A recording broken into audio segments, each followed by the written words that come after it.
So today we're back with Dome Keeper, an indie game recommended to me by one of my good friends 565. In order to maintain your dome, it's your job as the keeper to micromanage the strict amount of time you have between mining, moving, and killing. Because when you're not down in the mines below your dome collecting resources, you're in it fighting off hordes of enemies that want to kill you, for whatever reason. It's slow going in the beginning, starting only with a laser pointer and a toy drill. You have to descend deeper into the cave below you to find resources and bring them back to your dome, the three most notable being iron, water, and cobalt. Iron is used mostly for your weapon and suit upgrades, allowing you to mine faster, move quicker, or carry more stuff. Water's used to upgrade a lot of your gadgets, structures, and abilities, and cobalt's mostly just for dome repairs. They might be different colors sometimes, but they still do the same thing. When you start a run, the game will throw you some of this stuff, but after that, resources start to get pretty scarce really quickly. Then there's artifacts. If you bring them back to the dome, you get to choose a perk or structure to help you progress. Now, artifacts are definitely not created equal, but they're usually better than the 2 cobalt you get if you choose to scrap it instead. What's nice is that the deeper you go, the bigger the deposits get. However, the ground gets harder to break, so you'll be putting a lot of iron back into your drill. But trust me,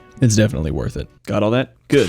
Moving on to the main starting area. There's a multitude of options to select from here, most notably being the game mode, dome selection, keeper selection, gadgets, and the Keeper's Guild. The standard mode of Dome Keeper is Relic Hunt, where you have to mine between scaling waves of enemies while locating a massive underground relic. Upon retrieving the relic, a huge f***ing wave spawns and you have to hold down the fort the best you can. If this wave seems impossibly difficult, it probably is. Don't worry though, if your dome breaks during this wave, the relic just so happened to have an emergency thermonuclear bomb attached to it.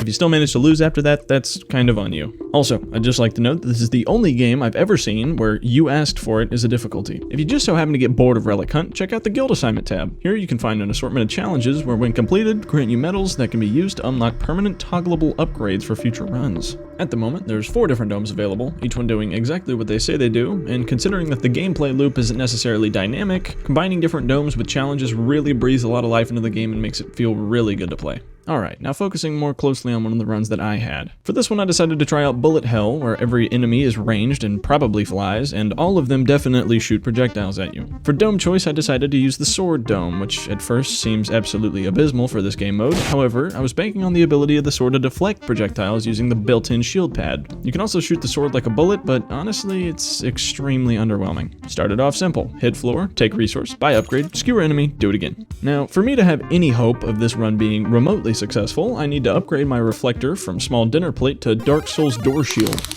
To help me farm, I opted for the resource scanner gadget at the start, which in my personal, and definitely subjective, opinion is very good. And I'm not gonna lie, a lot of this next bit is just scrubbing the planet of its natural resources and slaying the local wildlife. As well as almost dropping the ball on like round 6, but other than that it's smooth sailing. When I say smooth, I mean just buttery. First, I found my favorite environmental upgrade. In exchange for 2 iron, this scanner thing allows you to see farther through the walls, making finding ores and artifacts way easier. And not long after that I found my first artifact, which turned out to be kinda goated. With a couple of upgrades to the silo, you can get 10 homing missiles that do considerable damage every wave, making this challenge less impossible and giving me some range. Then, a third miracle happened and I found my second favorite environmental upgrade, an eyeball that allows you to see further around your character. Oh, and on top of my newfound 40/20 vision, the game also threw me a Totem of Undying, so fantastic. This is by far the best equipment I've ever gotten going into a run, and it just so happens to be the time that I brought my sword to a machine gun fight. But the dome is holding up quite nicely actually. A few missile upgrades here, some suit upgrades there, and it took me a while to actually realize that I needed to,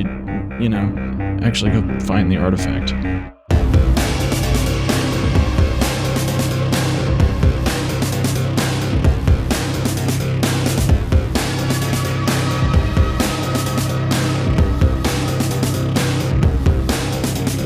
Oh, there it is. Now all I had to do was dig out the other 3 side nodes to unlock the center. After a bit, I managed to unearth everything and collected the primary artifact. This thing is kind of terrifying. Although I set it aside to do a little bit more mining before the final wave, considering that the iron deposits at this level were getting kind of fucking ridiculous. Now, here's where you should really pay attention. Jingle, jingle, jingle. I came back up with some iron as the wave was about to end and thought, yeah, this is enough, let's start the last wave. This would have been fine, however. Just as I brought the artifact up into the dome, the next wave began, effectively stacking a late game wave on top of the final one. What followed was a battle to be remembered.